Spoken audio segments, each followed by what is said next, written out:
سلام وكيف وشنو الجديد؟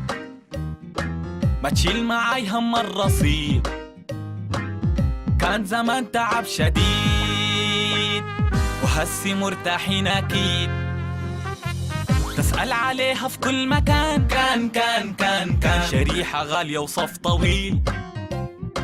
لو كنت متصل زمان مان أو حتى متصلين عليك، إرسال واستقبال كمان كان ادفع قروش خسارة ليك.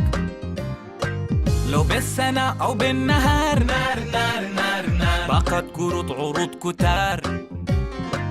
يظهر رقم تدفع عليه ليه والقصة دي حكيتها ليه. سلام وكيف وشنو الجديد؟ ما تشيل معاي هم الرصيد، سوداني قربت البعيد، أنا بالي جد مرتاح شديد. عريح بالك من سوداني، حتريح بالك تاني ب40 دقيقة مكالمات داخل الشبكة مجاني، وتخفيض 50% مكالمات لأي شبكة تانية. بشهر الخير رمضان تقدر تهدي وترسل ريح بالك يوم للحبان وتاخد 10 دقائق مجان. للإهداء اضغط على *6 *1 رقم صديقك مربع.